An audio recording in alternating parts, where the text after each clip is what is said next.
حضرت عبداللہ بن عمر رضی اللہ تعالی عنہما سے روایت ہے کہ رسول اکرم صلی اللہ تعالی علیہ وسلم کی خدمت میں ایک انصاری صحابی حاضر ہوئے اور انہوں نے آ کر پیارے پیغمبر صلی اللہ تعالی علیہ وسلم سے ایک سوال پوچھا۔ صحابہ کرام رضی اللہ عنہم اجمعین کے سوالات عام طور پر وہ ہوتے تھے جن سوالات کا تعلق آدمی کی زندگی سے ہوتا تھا، معنی یہ کہ بڑے کارآمد اور بہت مناسب سوال ہوتے تھے، بیہودہ سوال کبھی نہیں کرتے تھے، بے جا سوال کبھی نہیں کرتے تھے، عبث اور بیکار سوال کبھی نہیں کرتے تھے۔ ایسا سوال کرتے تھے جس سوال کے سننے سے سامعین کو فائدہ ہو، خود کو بھی فائدہ ہو، دوسروں کو بھی فائدہ ہو، ایسا مناسب سوال کرنا چاہیے۔ دین کے معاملے میں اس میں کوئی حیا اور شرم نہیں ہونی چاہیے۔ اللہ جل جلالہ نے دو مقام پر یہ مضمون ذکر فرمایا، فَاسْأَلُوا أَهْلَ الذِّكْرِ ان کنتم لا تعلمون، کہ تم جاننے والوں سے پوچھ لیا کرو، اگر تمہیں کوئی بات معلوم نہیں ہے تو جاننے والوں سے پوچھ لیا کرو۔ ایک غزوے سے واپسی ہو رہی تھی اور ایک شخص کو جنابت کی حالت طاری ہو گئی اور ان کے سر میں زخم تھے۔ انہوں نے اپنے ساتھیوں سے پوچھ لیا کہ بھائی میرے لیے کیا حکم ہے؟ تو سب نے کہا کہ آپ کو تو غسل کرنا ضروری ہے، اس لیے کہ تیمم کا تعلق تو وضو سے ہے، تو آپ کے اوپر تو غسل کی حالت طاری ہو گئی ہے، لہٰذا ضروری ہے کہ آپ غسل کریں۔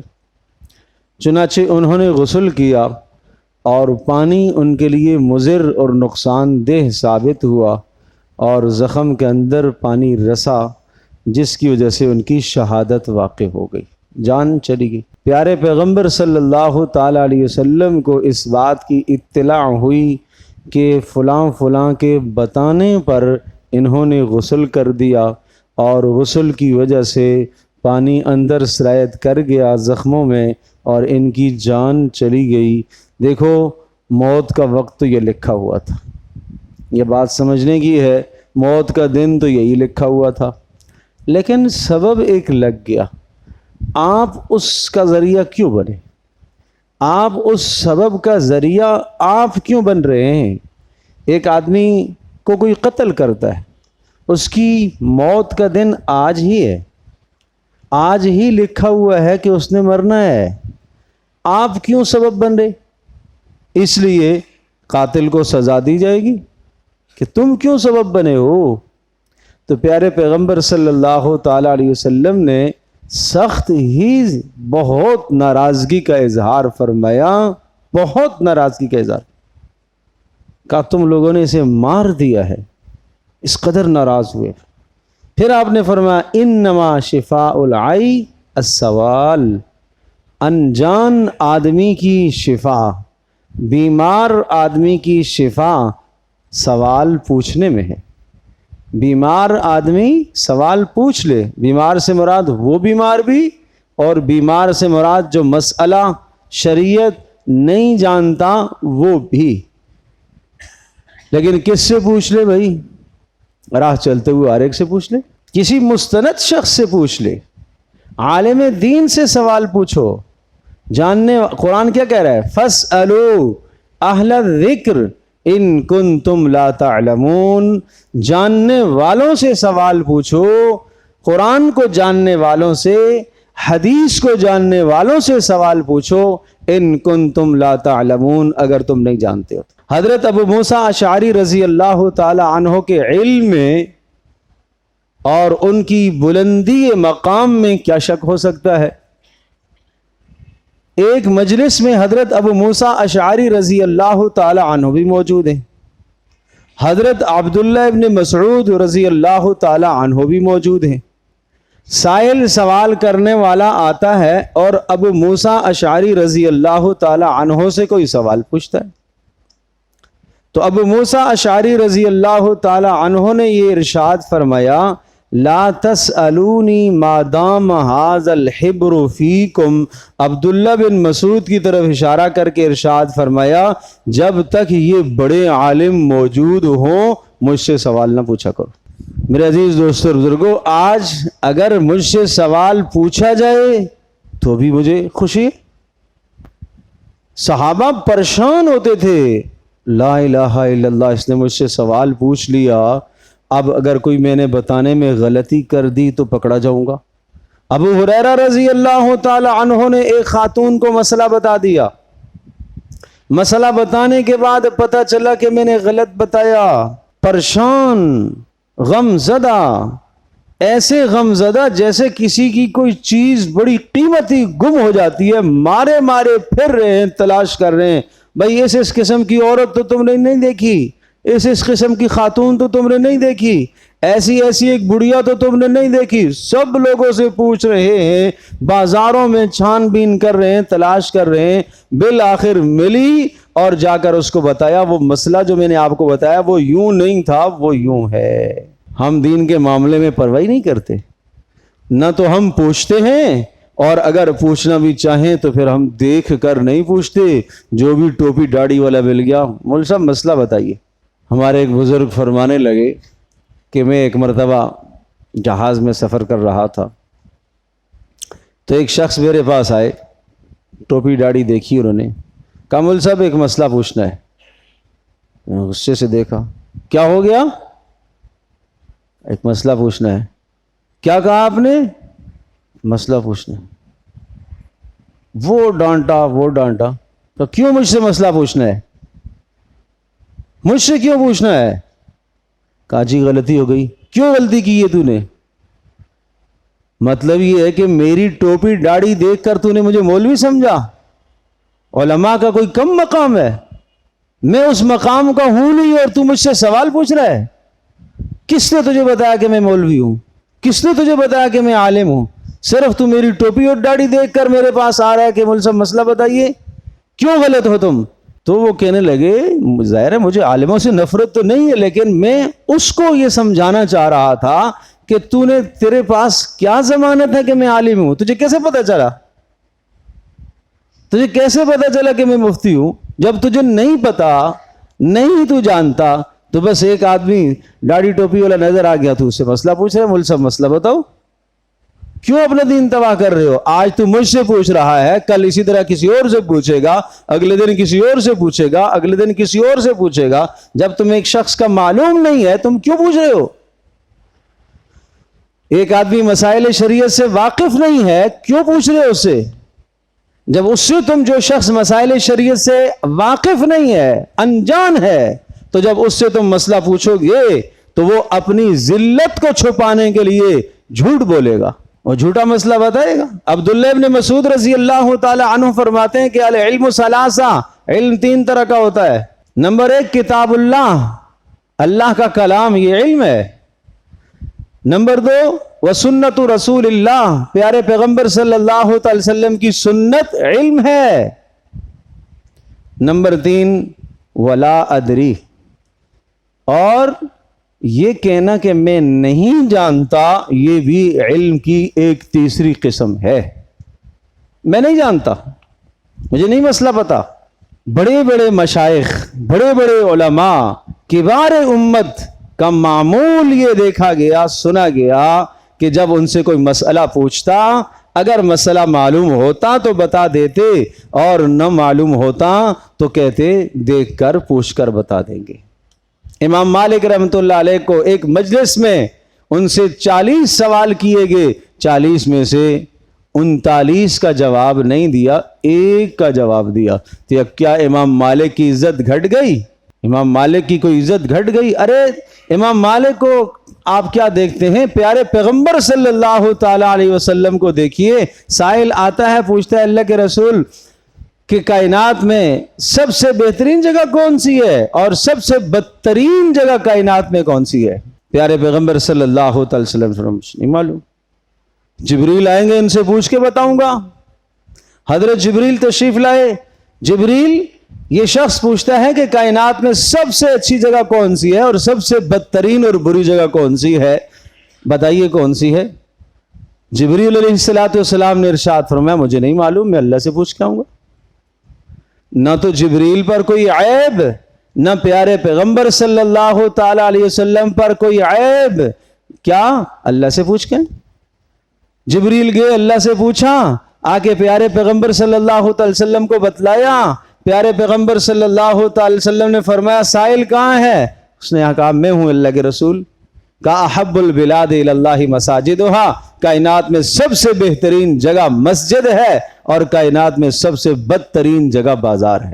یہ بات عرض کر رہا تھا سوال کی، سوال پوچھنے کا رواج ہی ختم، اور اگر پوچھتے ہیں تو ہر ایرا ویرا سے پوچھ لیتے ہیں، نہیں جانتے کہ بھئی اس کو مسئلہ معلوم ہے بھی یا نہیں ہے، اور وہ بتانے والا بھی کوئی احتراز نہیں کرتا، وہ بتانے والا بھی کوئی خیال نہیں کرتا، آیا تو بتا دیا، نہیں آیا تو جھوٹ بول دیا۔ غلط ہے، غلط ہے۔ ایک مجلس میں 3 دوست بیٹھتے ہیں، دین پر تبصرہ ہوتا ہے، ہر ایک کھل کر تبصرہ کرتا ہے، کچھ بھی نہیں معلوم ہے مسائل کا، پھر بھی بتا رہے ہیں قل اب اللہ ورسولہ اتستہزئون، کیا تم اللہ اور اس کے رسول اور اللہ کی کتاب سے استہزاء اور مذاق کرتے ہو؟ یوں کتاب اللہ میں بحث کرنا، یوں دین پر بحث کرنا بغیر جانے کے، کیا تم اللہ اور اس کے رسول اور اس کی کتاب کا استہزاء اور مذاق اڑاتے ہو؟ تو میرے عزیز دوستو اور بزرگوں، میں بات یہ عرض کر رہا تھا کہ حضرت عبداللہ بن عمر رضی اللہ تعالی عنہما ارشاد فرماتے ہیں کہ ایک انصاری صحابی رسول اکرم صلی اللہ علیہ وسلم کی خدمت میں حاضر ہوا اور اس نے سوال کیا، تو یہاں سے بات آگے بڑھی تھی کہ سوال کرنا چاہیے۔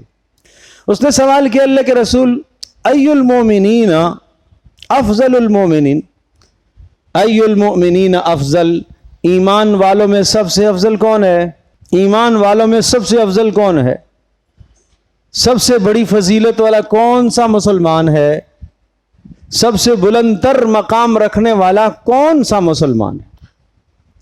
پیارے پیغمبر صلی اللہ تعالی علیہ وسلم نے جواب دیا احسنہم خلقا، جس کے اخلاق اچھے ہوں۔ سب سے افضل صاحب ایمان، سب سے بلند ایمان والا کون ہے؟ جس کے اخلاق اچھے ہوں، جس کے اخلاق اچھے ہوں۔ اور اخلاق کس کو کہتے ہیں یہ سمجھنے کی ضرورت ہے۔ اخلاق صرف مسکرا کر ملنے کا نام نہیں ہے۔ اللہ جل جلالہ کو اس کی عبادت کر کے اسے راضی کرنا، محمد رسول اللہ صلی اللہ تعالی علیہ وسلم کی اطاعت اور فرمانبرداری کر کے راضی کرنا، اور خلق خدا اللہ کی مخلوق کی خدمت کر کے راضی کرنا، یہ ہے اخلاق۔ یہ ہے اخلاق۔ 3 باتیں جہاں پائی جائے، اللہ کی عبادت اور بندگی کر کے اللہ کو راضی کرنا۔ تو لہٰذا جو شخص اللہ کی عبادت نہیں کر رہا، صوم و صلات کا پابند نہیں ہے، یا وہ شخص جو اللہ جل جلالہ پر ایمان لانے والا نہیں ہے، محمد رسول اللہ صلی اللہ علیہ وسلم پر ایمان لانے والا نہیں ہے، خلق خدا کو تو راضی کر رہا ہے لیکن پہلے والے دونوں اجزاء نہیں پائے جا رہے، تو وہ اتنا سا اخلاق ہے، وہ کامل اخلاق نہیں ہے، وہ ناقص اخلاق ہے۔ 3 درجوں میں سے 1 درجہ اس کے پاس ہے۔ ایک شخص اللہ کی عبادت کر رہا، محمد رسول اللہ صلی اللہ علیہ وسلم کی اطاعت اور فرمانبرداری بھی کر رہا، لیکن اللہ کی مخلوق کے ساتھ اس کو رویہ اچھا نہیں ہے، بد اخلاقی سے پیش آتا ہے، بد مزاجی سے پیش آتا ہے، اور بلا وجہ غصہ کرتا ہے، بلا وجہ ڈانٹ ڈپٹ کرتا ہے، گالم گلوچ روزانہ کرتا ہے۔ باہر اس کے اخلاق بڑے اچھے، گھر کے اندر اخلاق خراب، گھر کے اندر اخلاق اچھے، باہر کے اندر اخلاق خراب۔ اجنبی سے ملتا ہے تو بڑی محبت اور پیار سے ملتا ہے، اپنے سگے بھائیوں سے ملتا ہے تو منہ چڑھا کر ملتا ہے، اپنے باپ سے ملتا ہے تو منہ چڑھا کر ملتا ہے، اپنی ماں سے ملتا ہے تو بدتمیزی سے ملتا ہے، اپنی بہن سے بات کرتا ہے تو بدتمیزی سے بات کرتا ہے، یہ اخلاق نہیں ہے، یہ ناقص ہے اخلاق میں۔ جب اخلاق میں ناقص ہوا تو ایمان میں بھی ناقص ہوا، جب ایمان میں ناقص ہوا تو نجات کا دار و مدار تو کامل ایمان پر ہے، ناقص ایمان پر نہیں ہے۔ پیارے پیغمبر صلی اللہ تعالی علیہ وسلم کی عبادت بھی سب سے بڑھیا، آپ علیہ الصلاۃ والسلام کا اپنی صحابہ کرام کے ساتھ رویہ اور برتاؤ بھی سب سے اعلیٰ، آپ علیہ الصلاۃ والسلام کی گھریلو زندگی بھی سب سے اعلیٰ، آپ علیہ الصلاۃ والسلام کا دشمنوں کے ساتھ برتاؤ بھی سب سے اعلیٰ، آپ جہاد و قتال میں ہیں تو وہاں پر بھی سب سے اعلیٰ۔ پیارے پیغمبر صلی اللہ علیہ وسلم سیاست کے امور انجام دے رہے ہیں تو بھی سب سے اعلیٰ، لیکن اللہ پاک نے رسول اللہ صلی اللہ تعالی علیہ وسلم کے کس عمل کی مدح اور تعریف فرمائی؟ وَإِنَّكَ لَعَلَىٰ خُلُقٍ عَظِيمٍ، آپ بہت بڑے اخلاق والے، کہیں نہیں کہ آپ بہت بڑے عبادت گزار ہیں، آپ بڑے زبردست سیاستدان ہیں، آپ بڑے زبردست قوم کی لیڈری کرنے والے، یہ نہیں کہا۔ آپ بہت روزے رکھنے والے ہیں، حالانکہ آپ کے کتنے روزے تھے، کس قدر روزوں کا اہتمام تھا رسول اللہ صلی اللہ علیہ وسلم کی زندگی میں، لیکن اللہ نے جو سراہا اور آپ علیہ الصلاۃ والسلام کے اخلاق کی تعریف کی۔ آپ علیہ السلام فرمایا کرتے تھے ادبنی ربی فاحسن تأدیبی، میرے پروردگار نے مجھے سب سے بہترین اخلاق سکھائے ہیں۔ اس مالک نے اپنے نبی حضرت محمد صلی اللہ تعالی علیہ وسلم کو سب سے خوبصورت اخلاق دیے، سب سے بہترین اخلاق سکھائے بتلائے، اور پھر خود اللہ نے اپنے نبی صلی اللہ علیہ وسلم کے اخلاق کی تعریف فرمائی ہے۔ نون والقلم وما یسطرون ما انت بنعمت ربک بمجنون وان لک لاجرا غیر ممنون وانک لعلی خلق عظیم۔ قلم کی قسم، اور فرشتے جو اعمال قلم کے ذریعے سے لکھتے ہیں ان سب کے سب اعمال کی قسم، اے نبی آپ مجنون نہیں ہیں، آپ دیوانے نہیں ہیں، آپ پاگل نہیں ہیں، آپ کا جو رویہ کافروں کے ساتھ بھی ہے، آپ کا رویہ جو اپنوں کے ساتھ بھی ہے، آپ جو دنیا کے سارے منافع چھوڑ کر آخرت کے منافع مقدم رکھ رہے ہیں، لوگ سمجھ رہے ہیں کہ شاید یہ مجنون آدمی ہے، اس کو دنیا کے فائدوں کا کوئی پتہ نہیں، شاید یہ مجنون آدمی ہے، یہ توحید کی بات یا ایک اللہ وحدہ لا شریک کی بات کر کے سارے ماحول اور معاشرے کو اس نے اپنے خلاف کر دیا، شاید یہ مجنون ہے۔ اور جناب اسے لوگ برا بلا کہتے ہیں، تب بھی یہ مسکرا کر جواب دیتا ہے شاید یہ مجنون ہے۔ مجنون وہ ہوتا ہے کہ جس کو کچھ پتہ ہی نہیں ہوتا، اسے کوئی گالیاں دے، اسے نفع کا، اسے نقصان کا، اسے شعور ہی نہیں ہوتا۔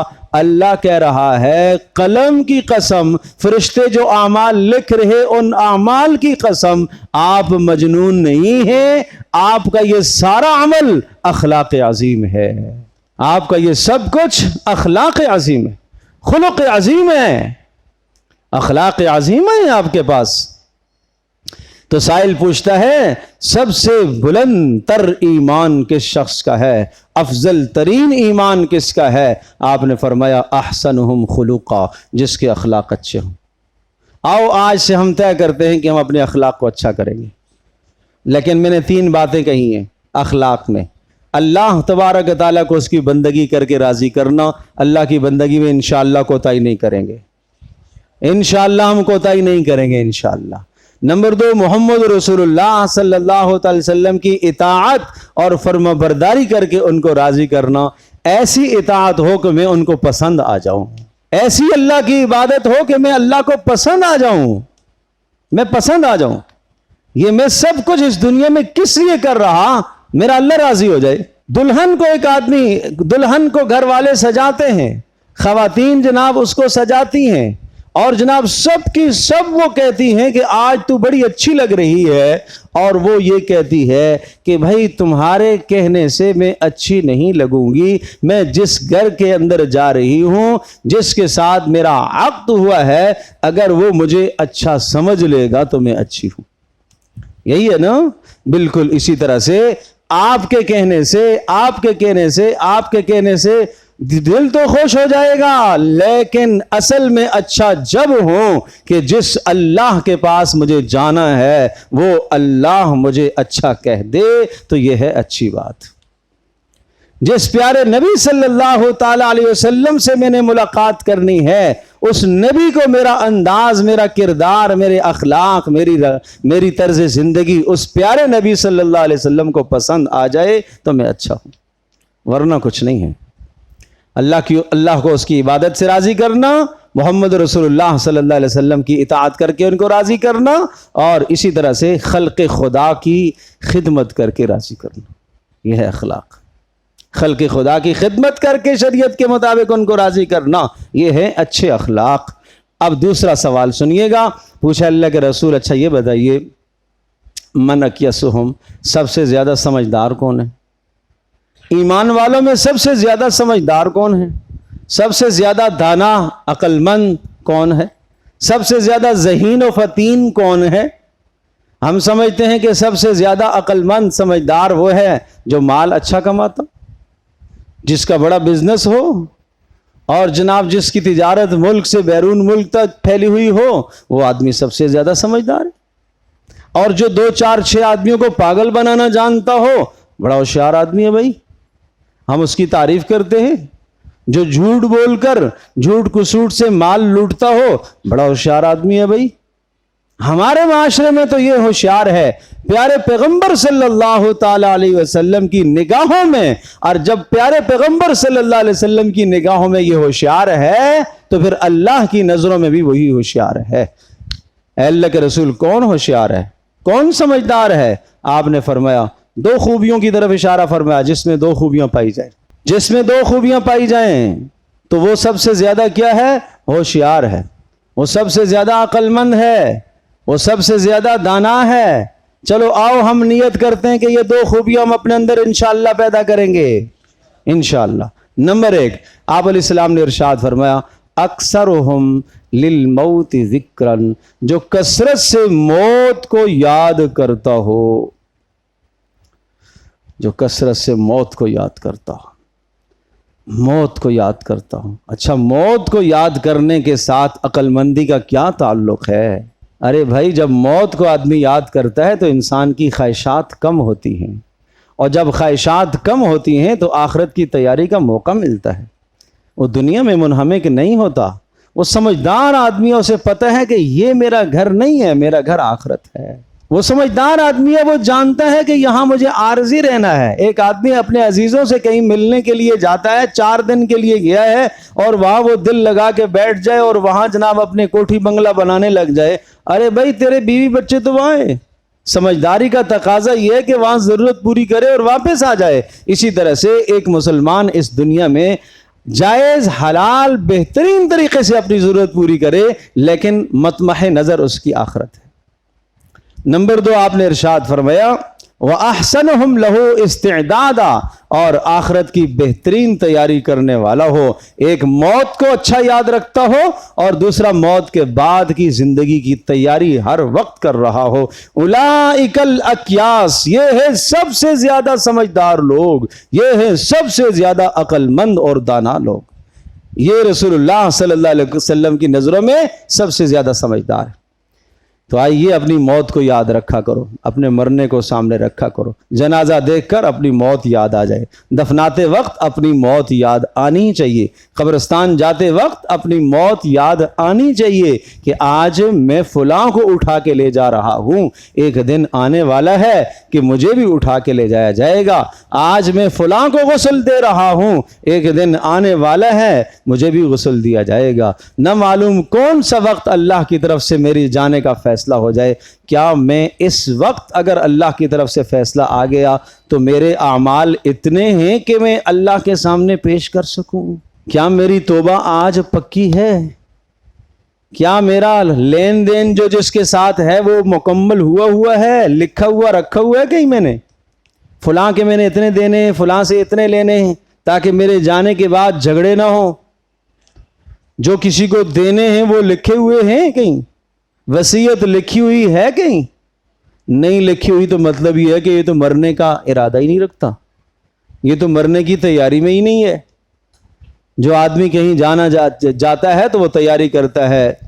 بہلول رحمۃ اللہ علیہ ایک بزرگ تھے، مجذوب قسم کے آدمی تھے، دیکھنے میں پاگل لگتے تھے، اور واقعی لوگ ان کو پاگل اور دیوانہ ہی کہتے تھے۔ ہارون الرشید رحمہ اللہ کی خدمت میں آتے رہتے تھے، اور ہارون الرشید بھی کبھی کبھی ان سے مذاق کی بات کر لیا کرتے تھے۔ ایک مرتبہ ہارون الرشید نے ایک اپنی چھڑی ان کو دے دی اور کہا یہ بہلول اپنے پاس رکھو، اور جو آدمی آپ کو اپنے سے زیادہ بے وقوف نظر آئے نا اسے دے دینا، رکھ لیجیے، امانت ہے میرے پاس۔ کرتے رہے چلتے پھرتے رہے۔ ایک دن ہارون الرشید رحمہ اللہ بادشاہ کے انتقال کا وقت آ گیا، اور نزع کی کیفیت میں ہیں بادشاہ۔ بہلول پہنچ آئے اور عیادت کے لیے آئے، حاضر ہوئے۔ درباریوں نے بتایا ہے ایک مجذوب قسم کا آدمی ہے، بہلول نام بتاتا ہے۔ کہا آنے دو۔ آئے، کہا بادشاہ سلامت، کیا حال ہے؟ کہا بہلول کیا پوچھتے ہو؟ بس سفر کی تیاری، سفر آخرت ہے۔ کہا کتنے دن کا سفر ہے؟ کہا بے وقوف پاگل ہو گئے ہو، کتنے دن کا سفر ہے؟ کتنے دن کی بات ہی نہیں ہوتی، تو آخرت کا سفر ہے، وہاں سے بھلا کوئی واپس آتا ہے؟ کہا اچھا کتنے آپ نے خشم خدم نوکر چاکر آگے آپ نے بھیجے ہیں؟ کہا پاگل ہے تو آخرت میں کوئی نوکر چاکر بھیجتا ہے؟ کہا دیکھ بادشاہ سلامت، آپ یہاں سے شکار پر جاتے ہو تو پہلے آپ کا ایک دستہ جاتا ہے، راستے ہموار کرتا ہے، پانی کا انتظام کرتا ہے، تو اتنا لمبا سفر جہاں سے واپس ہی نہیں آنا، اس کے لیے آپ نے کوئی تیاری نہیں کی؟ کہا نہیں بہلول نہیں تیاری کی۔ وہ چھڑی نکالی، کہا یہ آپ قبول فرما لیں، یہ آپ نے مجھے دی تھی کہ اپنے سے زیادہ جو بے وقوف نظر آئے اس کو دے دینا، تو مجھے لگ رہا ہے میں نے آپ سے زیادہ بے وقوف کسی کو نہیں دیکھا کہ اتنے چھوٹے سے سفر کے لیے اتنی تیاریاں، اور آخرت کا ہمیشہ کا سفر اس کے لیے کوئی تیاری نہیں۔ بادشاہ کو یہ بات لگی اور رونے لگا۔ وہ بادشاہ بھی اس زمانے کے تھے کہ واقعی آپ نے بات درست کی ہے، میں نے آخرت کی نہیں تیاری کی۔ تو میرے عزیز دوستو، اس وقت مجھے اور آپ کو اللہ نے ایک وقت دیا ہے، موت کے بعد مرنے کے بعد کی زندگی کی تیاری کا وقت دیا ہے۔ پوچھا گیا اللہ کے رسول سب سے زیادہ سمجھدار کون ہے؟ فرمایا جس میں دو خوبیاں ہوں، نمبر 1 موت کو ہر وقت یاد رکھے، اور نمبر 2 موت کے بعد کی زندگی کی بہترین تیاری کرے۔ اللہ مجھے بھی آپ کو ہم سب کو عمل کی توفیق عطا فرمائے۔